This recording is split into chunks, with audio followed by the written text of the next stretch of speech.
Madrugada del 24 de junio de 2025.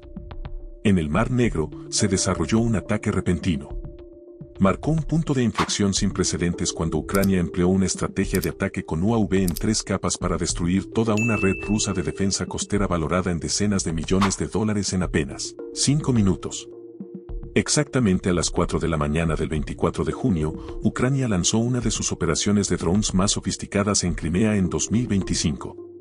El objetivo era golpear simultáneamente 2 componentes clave del sistema de combate costero de Rusia en Crimea, 2 lanchas de desembarco clase Serna, encargadas de transportar fuerzas especiales y armas desde la base hasta el frente, y un sistema Tor M2, responsable de detectar e interceptar UAV, helicópteros y misiles de crucero a corta distancia.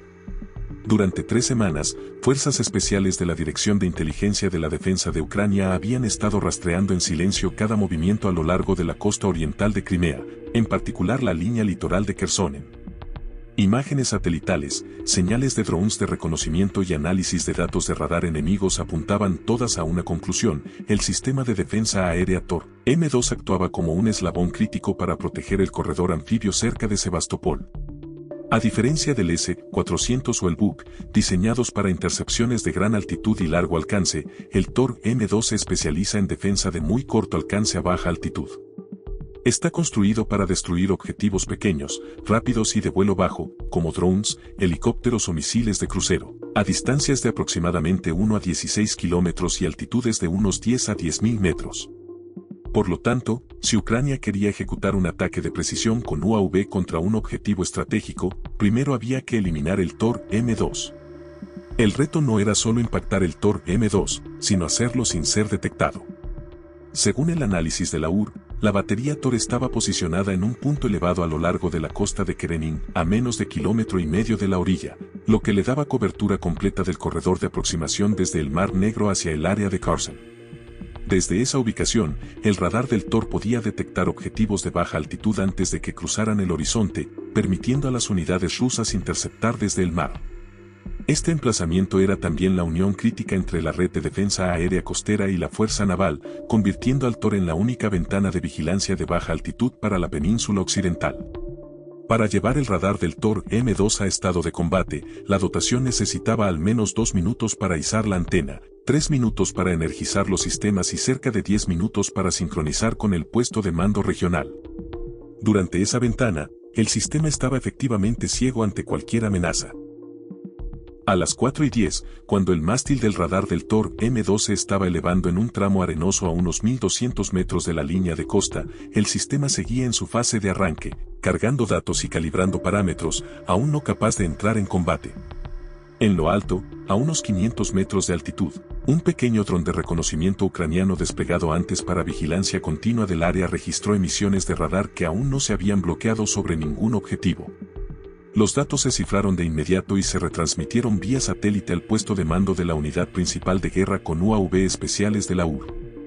En lugar de arriesgar una aproximación directa de un UAV armado hacia el Tor M2, la UR activó una táctica de ataque de 2 capas, un UAV señuelo para atraer la atención del radar enemigo en la dirección equivocada, y una munición merodeadora para aproximarse desde fuera del arco de exploración y explotar el punto ciego técnico del sistema. Exactamente a las 4:11:20, desde un sitio de lanzamiento costero improvisado en la provincia controlada por Ucrania de Kherson, a unos 12 kilómetros en línea recta del objetivo, la tripulación principal ejecutó un lanzamiento simultáneo de 2 UAV en modo de andanada con separación.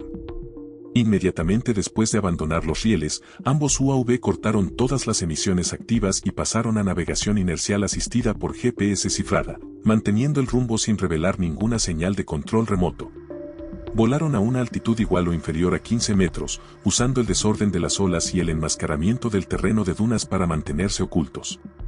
En el punto de separación de la formación, el UAV señuelo ascendió a una altitud de unos 40 a 50 metros, activando un reflector de radar para ampliar enormemente su sección radar y hacerlo parecer en el radar como una munición merodeadora de clase pesada mucho mayor.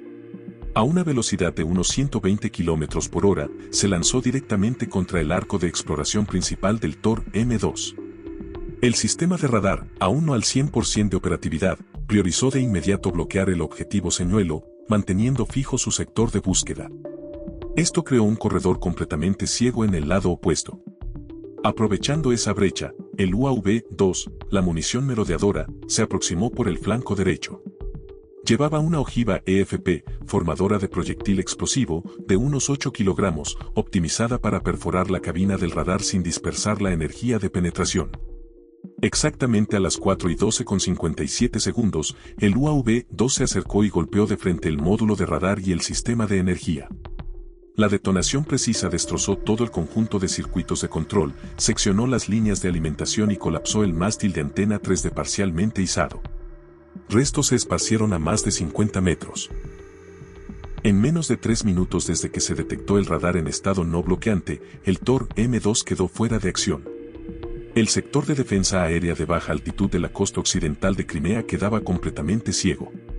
En el puesto de Karenin, las fuerzas rusas, dependientes del TOR M2 como su único sistema de alerta temprana de baja altitud, habían perdido la capacidad de vigilar esa banda de altitudes. Era el momento ideal para iniciar la fase 2, atacar medios navales maniobrando en el mar. A las 4:14, 2 lanchas de desembarco rusas clase Serna cortaban silenciosamente las olas con unos 60 infantes de marina a bordo. En el puente de mando de la Serna, las pantallas del radar de navegación mostraban solo ruido marino, ningún rastro de objeto aproximándose, y el error fatal comenzó con ese silencio. El TOR M2, el único ojo de baja altitud en el área, había sido destruido menos de 5 minutos antes, sin sistema que lo sustituyera.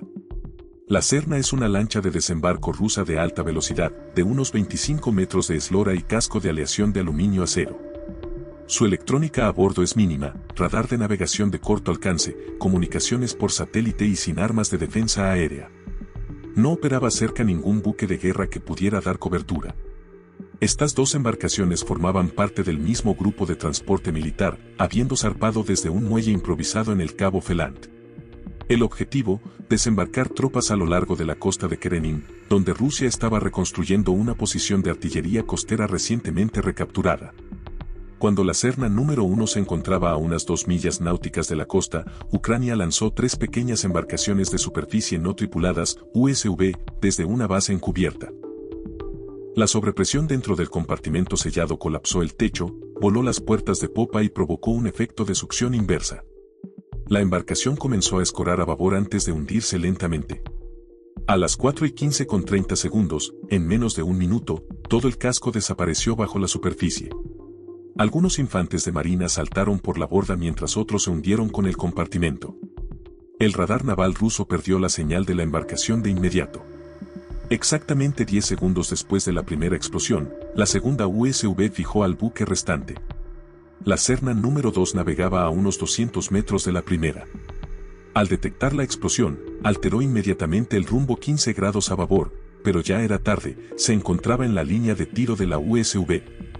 Esta USV no empleó una ojiva de penetración direccional, en su lugar, llevaba una ojiva de fragmentación con espoleta de contacto. Objetivo, la cabina de mando, donde se concentraban sistemas de navegación, comunicaciones y radar de corto alcance. A las 4:15:52, la USV-2 se estrelló contra el costado de babor de la proa de la Serna número 2. Directamente bajo los cristales blindados de la cabina, la explosión produjo un efecto de doble penetración. El calor y los fragmentos atravesaron la pared de acero de unos 8 milímetros, inundando el puente sellado con fuerza letal. Brotaron llamas que envolvieron los paneles de control. El sistema de navegación, el radar y todos los controles electrónicos quedaron destruidos en segundos.